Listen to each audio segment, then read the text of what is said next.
পুলকারে লাগলো এবার রোড সেফটির লাগাম। জেলায় এই প্রথম এবার স্কুল অভিভাবক, পুলকার সংশ্লিষ্ট স্কুলের ছাত্রছাত্রীদের একজন করে প্রতিনিধি নিয়ে তৈরি হবে রোড সেফটি কমিটি, যারা আসানসোল দুর্গাপুর পুলিশের ট্রাফিকের আধিকারিকদের সাথে প্রতিনিয়ত যোগাযোগ রক্ষা করে চলবেন। মঙ্গলবার দুর্গাপুরের হিমশিলা মডেল স্কুলে এক সেমিনারে এসে এমনটা জানালেন আসানসোল দুর্গাপুর পুলিশের ডিসি ট্রাফিক সতীশ পশুমার্থী। আগামী 31শে জানুয়ারির মধ্যে স্কুলের পুলকারগুলির নাম্বার প্লেটের রং প্রাইভেট থেকে কমার্শিয়াল করতে হবে, আর সাথে গাড়ির সমস্ত কাগজপত্র রেডি রাখতে হবে, নচেত পুলিশ আরো কড়া মনোভাব নিয়ে এগোবে বলে জানান আসানসোল দুর্গাপুর পুলিশের ডিসি ট্রাফিক সতীশ পশুমার্থী। কিভাবে ইমপ্লিমেন্ট করা হবে এটা আমরা ডিস্ট্রিক্ট অ্যাডমিনিস্ট্রেশন সঙ্গেও কথা বলছি। আর স্কুল রোড সেফটি কমিটি ওদের দায়িত্ব থাকবে যে অ্যাডভাইজারিতে যতগুলো পয়েন্ট দেওয়া হয়েছে ওইগুলো যেন ইমপ্লিমেন্ট ঠিক মতো হয়। যদি না হয় মানে যে সাব ডিভিশনাল লেভেলে যে রোড সেফটি কমিটি বা ডিস্ট্রিক্ট লেভেলের রোড সেফটি কমিটি আছে আমাদেরকে যেন জানায়। থাকবে এই কমিটিতে এখন পর্যন্ত আমরা যে ঠিক করেছি যে স্কুল ম্যানেজমেন্টের পক্ষ থেকে ট্রান্সপোর্ট ম্যানেজার যিনি আছেন উনি থাকবেন, স্কুল প্রিন্সিপাল থাকবেন, আর পেরেন্টস ওনাদের রিপ্রেজেন্টেটিভ, স্টুডেন্টের রিপ্রেজেন্টেটিভ, আর পুলকার বা স্কুল বাসের যে রিপ্রেজেন্টেটিভ ওনারাও থাকবেন। এবার থেকে টোটো অটো করে স্কুলের ছাত্রছাত্রীদের আর আনা নেওয়া করা যাবে না। যদি এমনটা ঘটে তাহলে কড়া মনোভাব নেবে প্রশাসন, সাফ জানিয়ে দিলেন আসানসোল দুর্গাপুর পুলিশের ডিসি ট্রাফিক সতীশ পশুমার্থী। বলেছি টোটোর ক্ষেত্রে আমরা বলেছি রেজিস্ট্রেশন থাকলেও মেইন রোডের উপরে চলতে পারবে না, একদম লাস্ট মাইল কানেক্টিভিটির জন্য টোটো করা হয়েছে। আপনাদের মাধ্যমে আমি সব মানুষকে আমি অ্যাপিল করতে চাই, টোটো দিয়ে আপনারা দয়া করে বাচ্চাদেরকে স্কুলে পাঠাবেন না। টোটো একদম আনসেফ মোড অফ ট্রান্সপোর্ট বাচ্চাদেরকে যাওয়া আসার জন্য।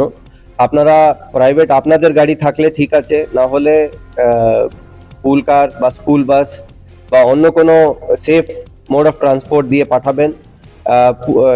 টোটোর ক্ষেত্রে আমরা দেখছি অ্যাক্সিডেন্ট হওয়ার সম্ভাবনা বেশি আছে, ওভারলোড করা হচ্ছে, সেইগুলোকে নিয়ন্ত্রণ ওরা আইন মেনে চলছে না। তো তাই আমি আপনাদেরকে রিকোয়েস্ট করছি দয়া করে স্টুডেন্টকে পুলকারদের জন্য নির্দিষ্ট রেড চার্ট এবার ঠিক করে দেওয়া হবে। পরিবহন আধিকারিকদের সঙ্গে নিয়ে এই রেড চার্ট তৈরি করা হবে বলে জানালেন আসানসোল দুর্গাপুর পুলিশের ডিসি ট্রাফিক সতীশ পশুমার্থী। পুলকারের ড্রাইভারদেরই ভুল আছে না, এখানে আপনাদেরও দায়িত্ব আছে, স্কুল ম্যানেজমেন্টেরও দায়িত্ব আছে, আর আমাদেরও দায়িত্ব আছে। তো আমি রিকোয়েস্ট করবো আপনাদেরকে যে ফেয়ার আছে, ফেয়ার আমরা অলরেডি ডিস্ট্রিক্ট অ্যাডমিনিস্ট্রেশনকে, ডিএম সাহেবকে জানিয়েছি, ট্রান্সপোর্ট ডিপার্টমেন্টকে জানিয়েছি যে রিজনেবল ফেয়ার আপনারা আপনাদের রিপ্রেজেন্টেটিভদেরকে ডাকা হবে একটা মিটিং এ। সেই মিটিং এ আমরা পার কিলোমিটার ফেয়ারটা ফিক্স করে দেব। ফিক্স করে দেওয়ার পর ওটা সবাইকে মেনে চলতে হবে। আপনাদের সবাইকে ডাকা হবে, ওখানে আমরা আপনাদের মতটা নেব। দেওয়ার পর ফিসটাকে মানে যে ফেয়ার আছে পুলকারের ফেয়ার সেটা ফাইনালাইজ করা হবে ট্রান্সপোর্ট ডিপার্টমেন্টের পক্ষ থেকে। আসানসোল দুর্গাপুর পুলিশে এসিপি ট্রাফিক রাজকুমার মালাকার, দুর্গাপুর ট্রাফিক পুলিশের আধিকারিক সন্দীপ সোম সহ প্রশাসনের পদস্থ আধিকারিকরা মঙ্গলবারের এই অনুষ্ঠানে উপস্থিত ছিলেন হিমশিলা মডেল স্কুলের অধ্যক্ষা অনিন্দিতা হোম চৌধুরী সহ অন্যান্য বিশিষ্টজনেরাও। অভিভাবক হিসাবেও তাদেরকে অনেক সচেতন হতে হবে। যেমন টাইমে স্কুলে বাসে চাপাতে হবে, ঠিক তেমনি স্কুল বাস থেকে নেওয়ার সময় নির্দিষ্ট টাইম ফলো করতে হবে, নচেত অনেক সময় এই স্কুলে পৌঁছানোর তাগিদে অনেকটা বেপরোয়া গতিতে চলে পুলকারগুলি, আর এতেই কিন্তু বিপদ বাড়ে, জানাচ্ছেন অভিভাবকরা। নিয়ে যে ড্রাইভার চেঞ্জেসের সমস্যা হয় বা ফোন সুইচ অফের সমস্যা পাই, এই সব নিয়েই মানে বাচ্চা টাইমে না আসার বা ছুটির দিনে কি করে বাচ্চাদেরকে পাঠানো হবে, এই সব আমরা বেশি হাইলাইট করেছি। বাট আমাদের প্যারেন্টসদেরকেও এক সাথ দিতে হবে, আর স্কুলের রুলস অ্যান্ড রেগুলেশনসগুলোকে মানতে হবে। আমাদেরকে অতটা রুলস স্কুলে এইটা বললে চলবে না। স্কুলের রুলস অ্যান্ড রেগুলেশনস আছে আমাদের বাচ্চার সেফটির জন্যে। যদি আমরা রুলস অ্যান্ড রেগুলেশনস মানবো না তো বাচ্চার সেফটিটা কি করে হবে? চটজলদি কোনো সিদ্ধান্ত নয়, তাদেরও কিছু বলার আছে, সেগুলো একটু সময় দিয়ে শুনতে হবে প্রশাসনকে। শিশুদের সুরক্ষার জন্য তারা সব রকম আইন মানতে রাজি আছেন, তবে তার আগে তাদেরকে একটু সময় দিতে হবে, জানালেন পুলকার অ্যাসোসিয়েশনের এক পদাধিকারী। হ্যাঁ, ওটা আমরা করতে রাজি আছি, তার জন্য আমরা একটা রাস্তাও বলেছিলাম, আর পুরনো যিনি এসডিও ছিলেন তাকে, তো তিনি বলেছিলেন এটার জন্য একটা পদক্ষেপ নেবেন।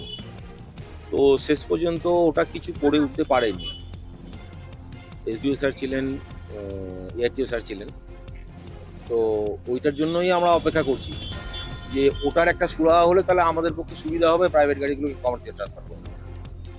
তো সেই হঠাৎ হঠাৎ পুলকার চালকদের ও সহচালকদের মুখ বদলে যায়, এতেও অনেকটা সমস্যা ভয়ের মধ্যে থাকতে হয় অভিভাবকদের। এবার এক্ষেত্রেও করা হলো প্রশাসন।